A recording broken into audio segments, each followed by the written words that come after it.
It's certainly been a while, hasn't it? I hope you're all keeping well and having a great start to 2025, and talking of 2025, we've got our first little update about the Knights of the Old Republic remake, and it is an interesting one. However, it's a little bit strange and a little bit confusing, and weirdly, most of the press have missed it.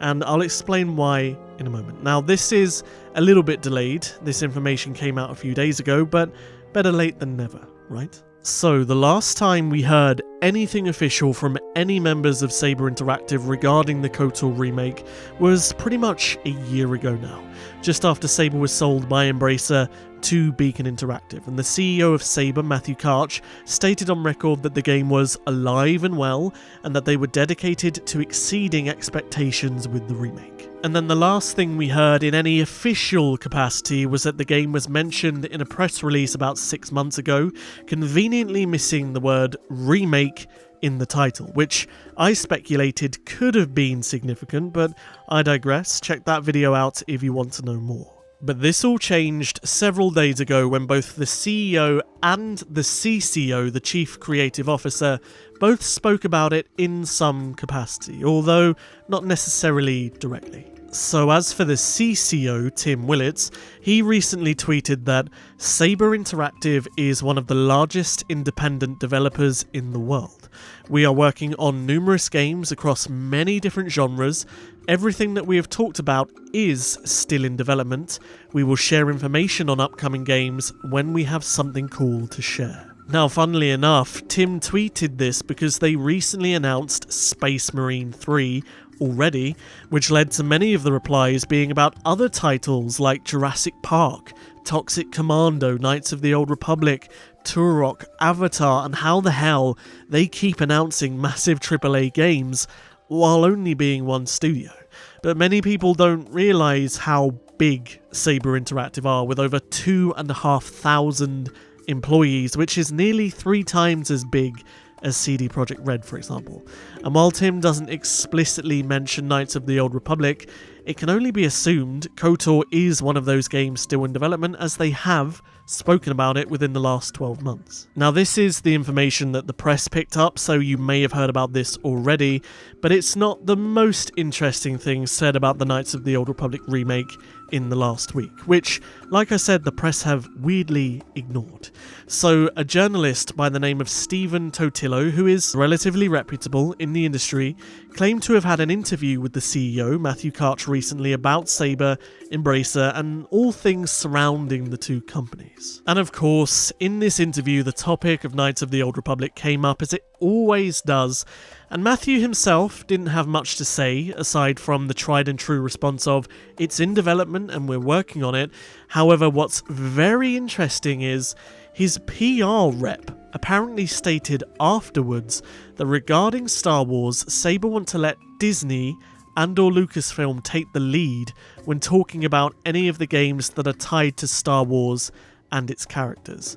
And to me, this response is very, very strange. If you are a games developer and own the license to a property, you should be able to talk about the game you're working on, and you shouldn't be delegating this to the original IP holder unless that's part of the original agreement. This would be like EA making Battlefront and never talking about it unless Disney made all of the official announcements, or Ubisoft never openly talking about Star Wars Outlaws unless it was just in response to something Lucasfilm had already announced. And it doesn't really make any sense either, especially when the whole point of Lucasfilm Games being reinstated was to simply be a support subdivision to help publishers and developers that it licensed its IP to, not to be a publisher or developer itself. And it's well known, I think, that Disney left the gaming market and now just offload their licenses to studios that want to make stuff with them. But then again, Disney did invest a hell of a ton of money into Epic to make some Disney Fortnite things, so maybe that was their sign they're trying to get back into the market, but I don't know. So what exactly could this mean? Why are Saber, the licensee, staying silent to let Disney take supposedly the lead with the KOTOR remake? Well, I think it could be one of two things. Firstly, perhaps for the first time in a very long time, Given the failure of their partnership with Sony, given the size of Knights of the Old Republic and the expectation, they want to tackle this themselves, and maybe it's possibly Disney and or Lucasfilm that are taking up the mantle of publisher. Perhaps they are co-publishing with Saber and are focusing on the communicatory and marketing aspects of the game. Knowing a few people that have worked on the Star Wars license in the gaming industry recently, one of the biggest issues is the communication between Lucasfilm and the studios working on the games. And that doesn't mean the communication is bad, no, it just means that everything has to go through this extremely rigorous and laborious approval process that takes apparently ages, according to the people I've spoken to. Every single little detail about something being developed needs to be approved by Lucasfilm, and this approval process can take weeks. So while there is a constant stream of communication between the two, it still takes a long time to get things done.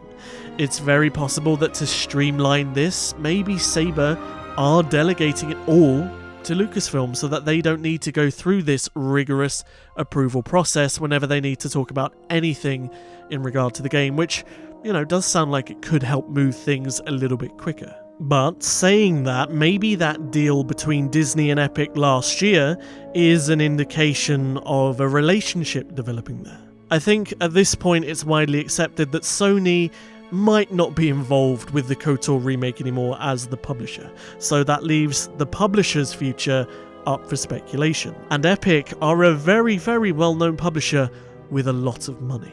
Now yes, Saber are a very well-renowned and successful publisher themselves, so maybe they've decided, you know what, we don't need anyone to help us, we're going to do this alone. However, in the eyes of some, Epic would be a very, very good choice of support if they did need a publisher. And Saber have worked with Epic before, so maybe there's something there to consider. Now, we do know that a couple years ago at Star Wars Celebration, Lucasfilm did reveal that the Old Republic era was part of their upcoming slate of storytelling timelines for the first time ever.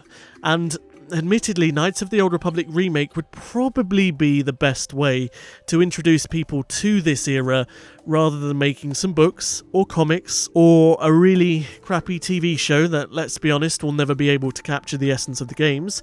So maybe Lucasfilm truly are waiting for this remake to unveil themselves as one of their stepping stones into a new era of Star Wars, and they want to be the ones to talk about it first as a publisher or a co-publisher. But it is admittedly a little bit strange. And secondly, maybe it's just a bit of an information standoff.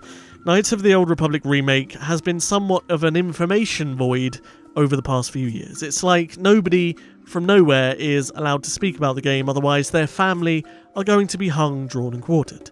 Embracer refused to talk about it. Lucasfilm refused to talk about it. Disney refused to talk about it. Saber now refused to talk about it.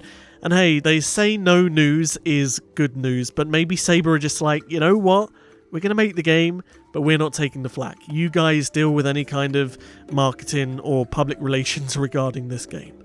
But at the same time, that's not a particularly healthy relationship if this is the case. And I can't imagine Saber actively choosing to take the KOTOR remake with them after their split from Embracer, while having a very negative relationship with Lucasfilm at the same time. But hey ho, this is all speculation at this point, right? TLDR, they're still working on it, apparently, and now they're waiting for Disney Lucasfilm to be the ones to talk about it. Maybe they'll mention something at Star Wars Celebration, but I wouldn't bet on it, and it's probably just going to be another year of absolutely naff all until they say next year, we're still working on it. But who knows, guys, maybe 2025 will be our year. It's not like we've been saying that for like 4 at this point, but you know. Anyway, that is enough from me. What do you think about this information? Do you think it's better that Lucasfilm might be taking on the marketing of the game and are hopeful they'll talk about it soon? Or do you think the game is still kind of dead? Let me know in the comment section below. As always, if you enjoyed the video, don't forget to hit the like button. It helps me out a great deal. And if you haven't, perhaps consider subscribing to keep up with everything Knights of the Old Republic. Even on hiatus, I've still got you guys. And if you want some more awesome KOTOR content, you should check this video out.